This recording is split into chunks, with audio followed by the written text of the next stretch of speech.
from the Pixie Dust Studio in Minneapolis, Minnesota. Welcome to the I See Hope Empowering Positive Change podcast. I am Lorenz, human energy engineer, and your host for today's episode, Destiny Updates with Wes Hamilton. We are talking about mastering your intuition. And how can we do this during the COVID-19, shelter at home, social distancing? There's a lot of cool things you can be doing. Our co-host and featured speaker today is Wes Hamilton, Master Numerologist and Chief Spiritual Officer for Core Passion, Inc. He provides insight, guidance, and spiritual support.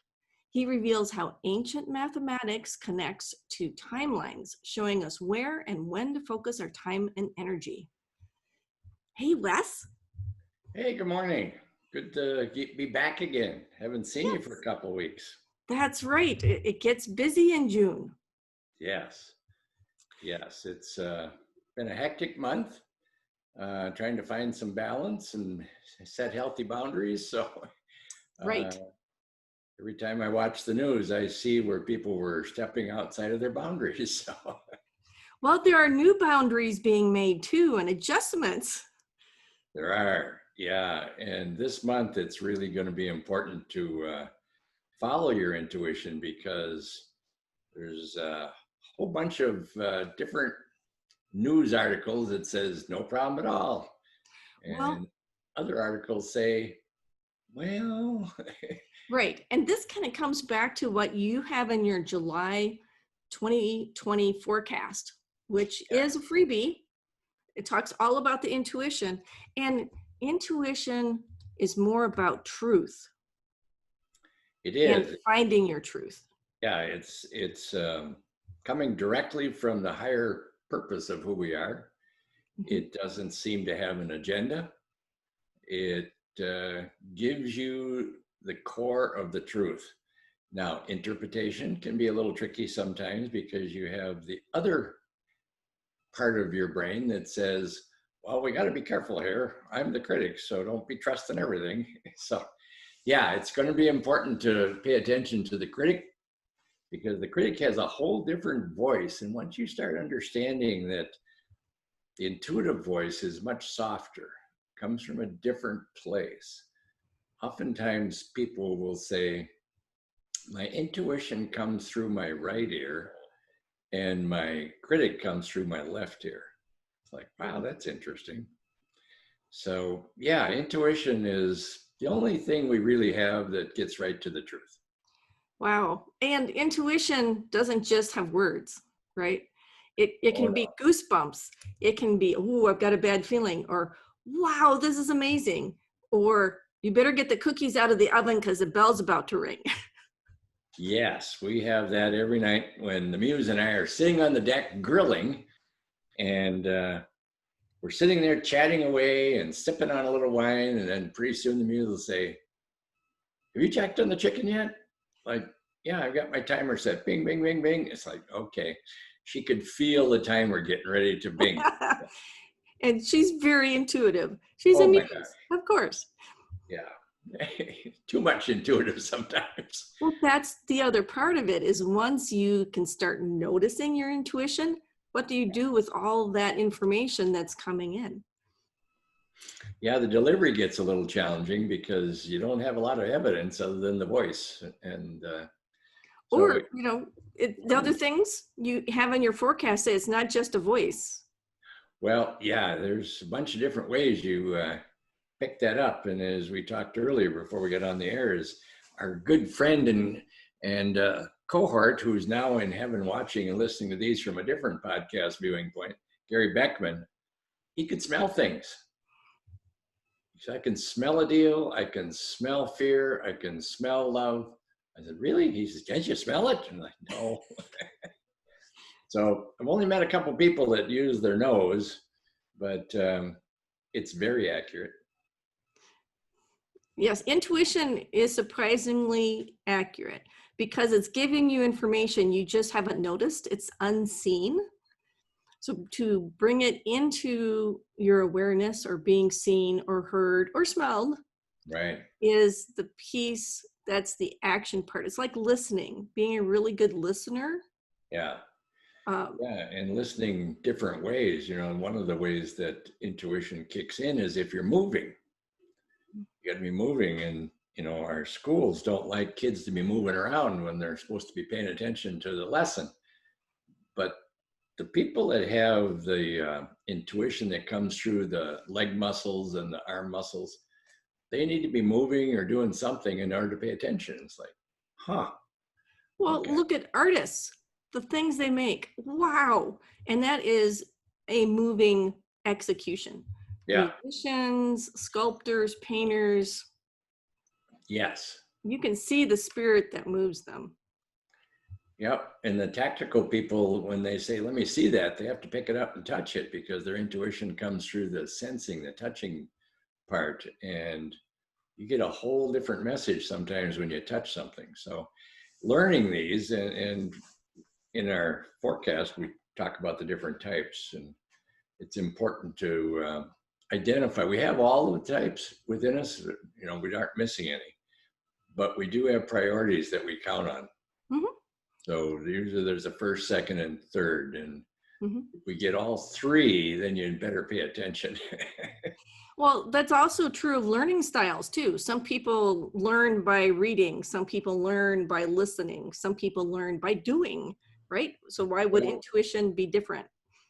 Exactly. And some people have to get their really good intuitive ideas if they're like watching a movie with the sound off. Sometimes the sound can be on. Some people just listen, like we're working with, maybe you were there.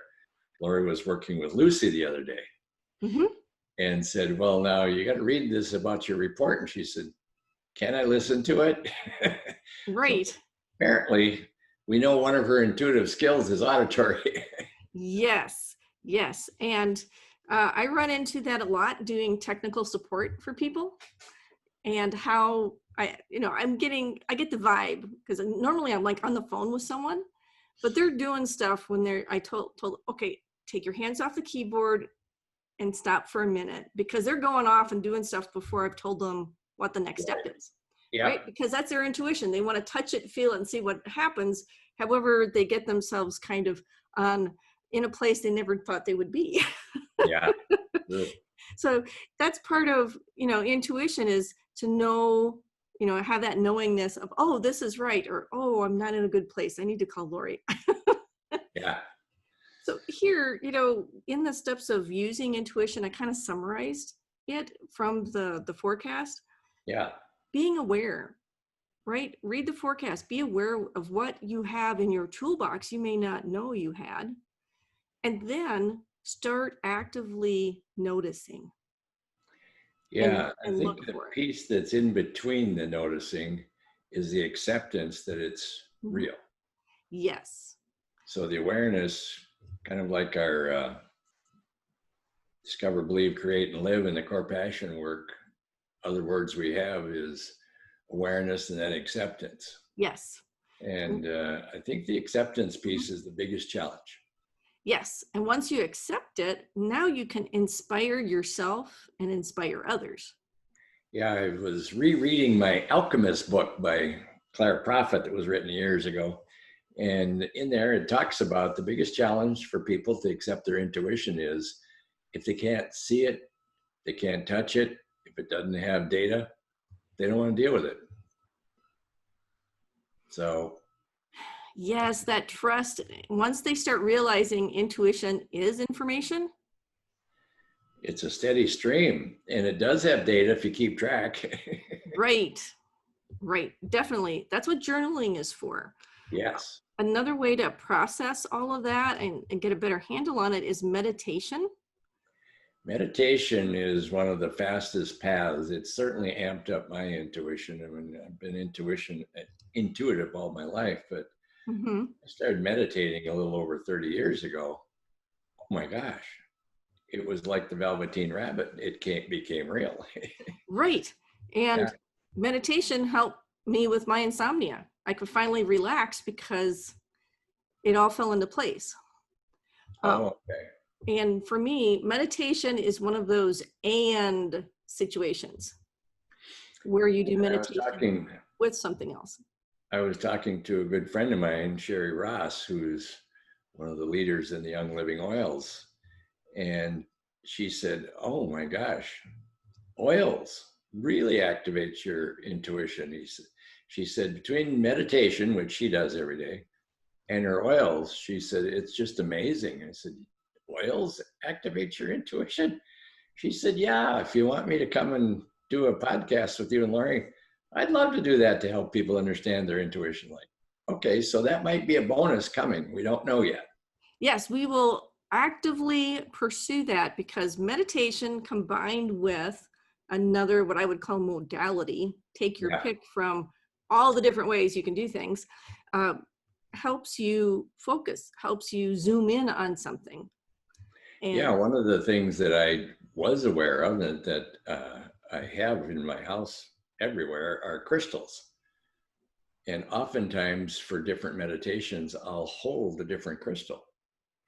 Like if I want to have access to my angels or my intuitive information, oftentimes I'll hold a Herkimer diamond or moldavite or amethyst. Amethyst seems to be the direct line to the next layer of angels that we work with. So I've got some worksheets on that for our monthly class. Maybe we'll slip in a bonus or two showing what those are. yes, that'll be fun. And people can get those when they sign up for the IC Hope newsletter too. Okay, good. So that's easy. Make it easy to find. One of the other pieces that we were talking about is, how can people recognize when intuition is coming to them? What are the, physical signs or evidence, like nudges? Maybe you get goosebumps. Maybe like Gary could smell a deal. Right. I know the thing that's really been beneficial for me, the palms of my hands. If I'm going to receive some money for a class or a training or something, my palm in my left hand will start itching. And it was itching yesterday. So I'm excited to see what today brings. Yes. But it itches, the palm right in the center of my palm. And then my right hand, if that palm itches, I know I'm supposed to meet somebody and I better pay attention to who it is. And I've been working with that for, oh my God, 40 years. Right. And that's biofeedback. It is. That's tradition. That's data to me, and I've trusted it so much, and it's been so amazing. And I'll know there's a little click in my head when I meet that person and I'm shaking that person's hand. And I think I met that person yesterday online. It was one of my old teacher mentors from many years ago, back in the 70s and 80s. And she's in Florida now. And I saw her on LinkedIn, and she's doing her magical work about intuition and manifesting and all those sort of things. So I sent her a little note and said, I'm so excited that I found you, because I'm doing the same kind of work because of all the things you taught me, and I've branched out into different things. She's like, wow, I looked at your website. It's pretty amazing. So that was a person I believe will help us get our word out, because she does the same kind of thing.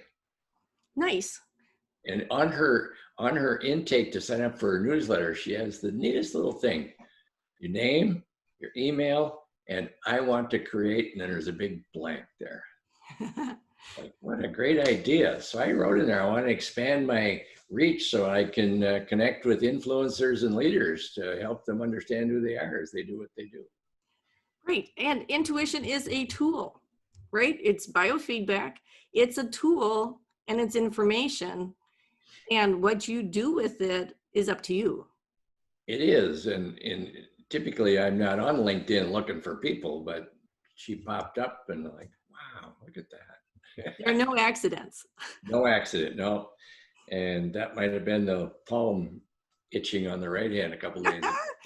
Yes, well, another tool to interpret intuition and give it a voice is the Quest deck that we've been using.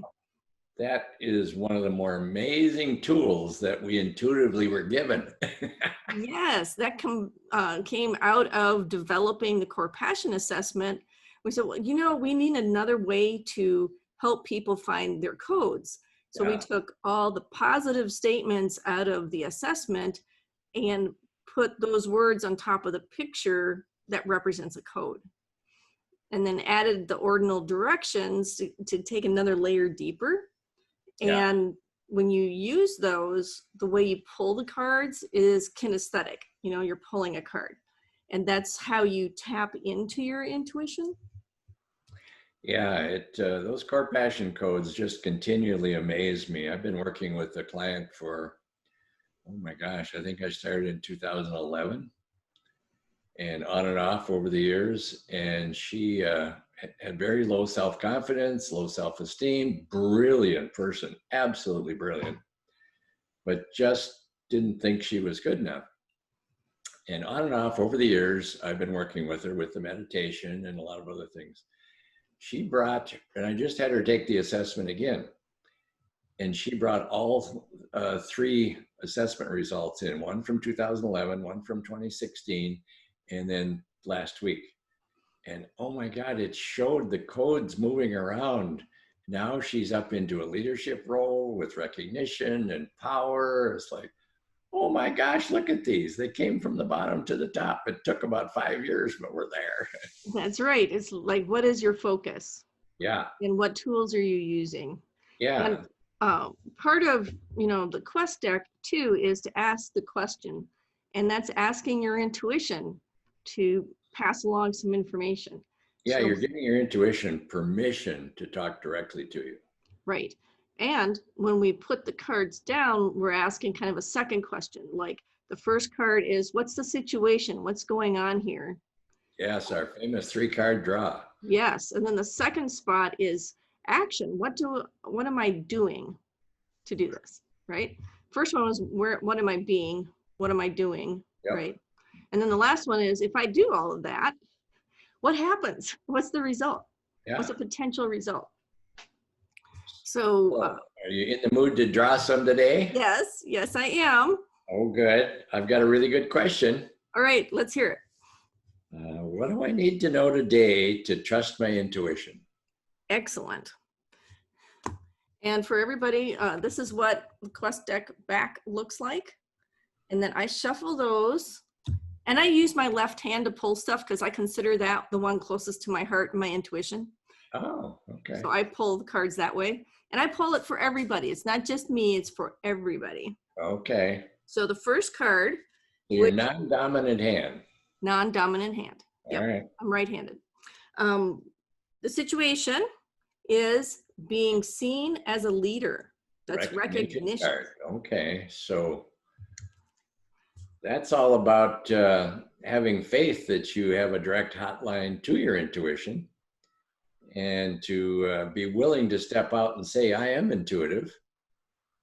Mm-hmm. It's that leap of faith. It's trusting that feeling. And if you notice, the star is right in the heart of that person. And when you step out and claim that you are an independent leader and you are intuitive, all of a sudden people start paying a little more attention to you, because that's an authentic statement. I am an intuitive leader. Right. And if you take a look at the card again, because now the video will show it, there's that star right over their heart. Yes. And when you're a leader, that means you've seen some potential there and you're going after it. You're not telling everybody to go after it, but everybody wants to see what you see and do what you do because you're the leader. So they'll follow you. It's not that you told them to do it. Right. And leaders are always curious. They love to try new things. So.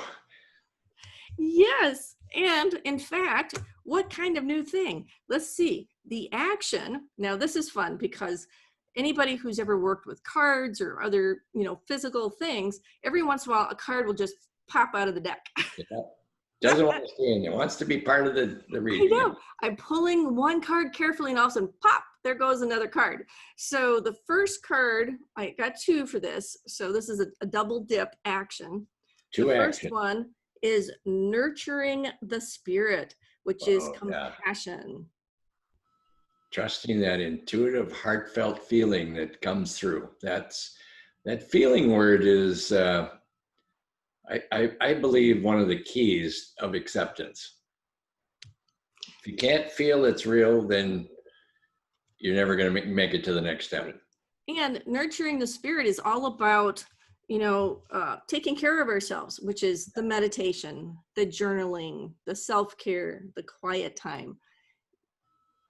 And to appreciate a gift that we have deep inside of us that's ready and willing and able to give us information whenever we want it. And to follow up on that, the second card was being tender-hearted and protective.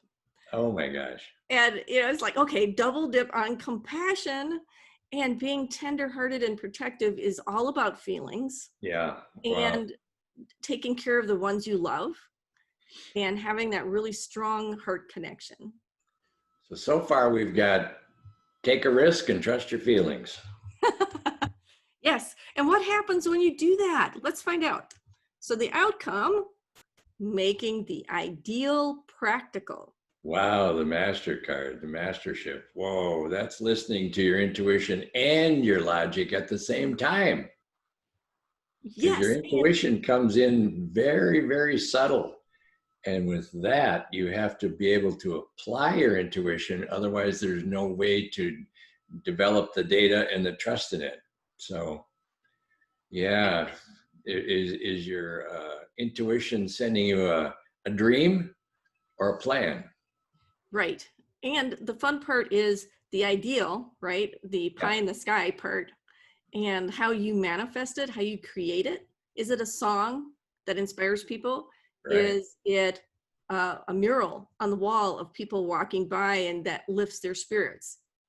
Whatever that is, is it a newsletter that comes out monthly? Yes, it's a newsletter that comes out monthly, yes. That's where my newsletters come from. I sit there and wait for the voices to start talking, and then I just fill in the blanks. Yes, well, there's, again, so much that's just in a swirl around us. That's why we have discernment, and we have intention, and all these pieces that help us ask the question, right? And then when we ask the question, then our intuition says, well, why didn't you just say so? Here's what I've got to say on this. Right. Yeah, and July is a 7 month, and 7's always encouraging us to look inside for our answers. And we're in a 4-year, 2020, and the 7 and 4 and 11 is 11 when you add them up. And 11 in numerology speak is the master number of listening to your intuition. So this is really a powerful month to develop that trust with your intuition. And because it's a month of trust, that's what the 7's about, building trust with your intuition, or building trust with your relationships, or building trust that you have a good idea. Trust is the main energy of July. So what I see coming up is a whole lot of different viewpoints on what's safe.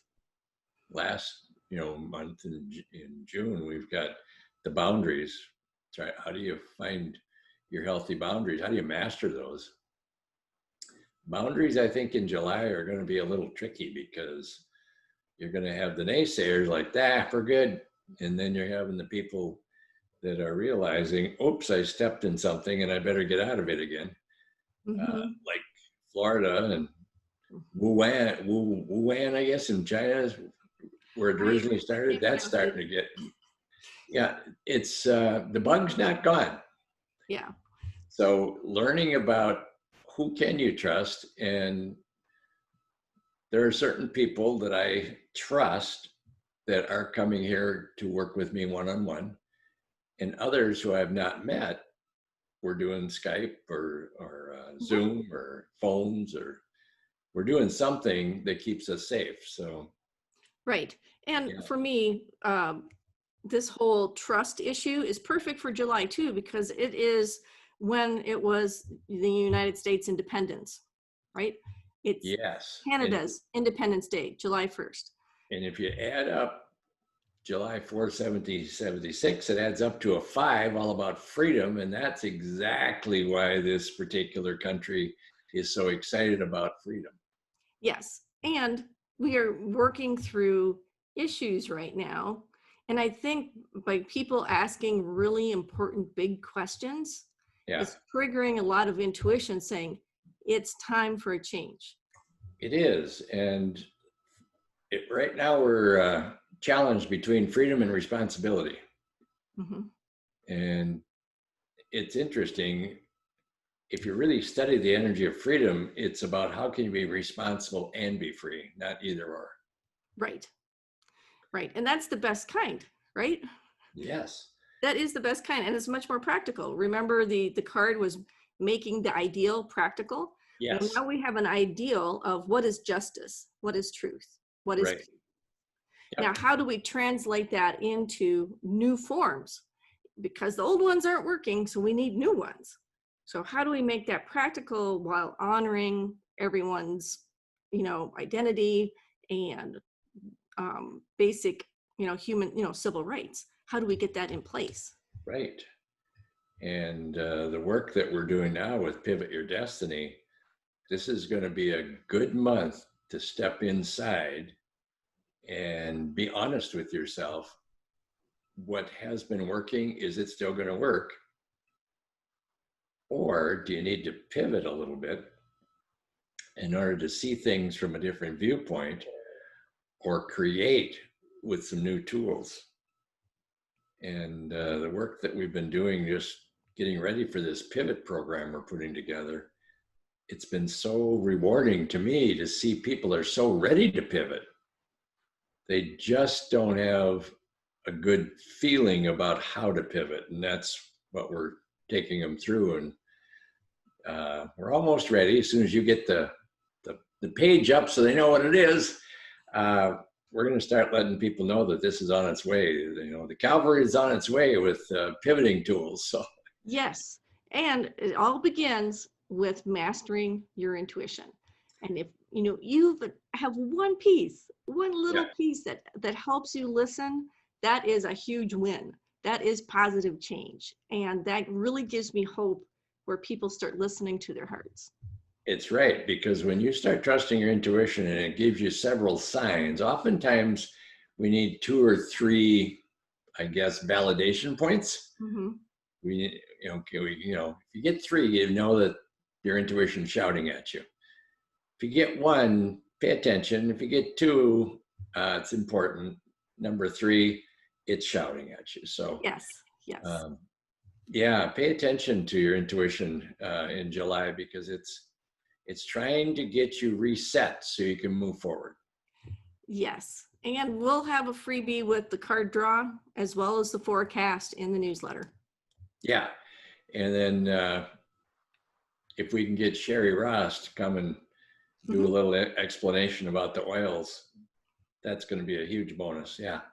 Definitely. Cool things are afoot. Well, Wes, thank you so much for your time. And I believe positive change is happening as we speak. Well, I see hope. Yay!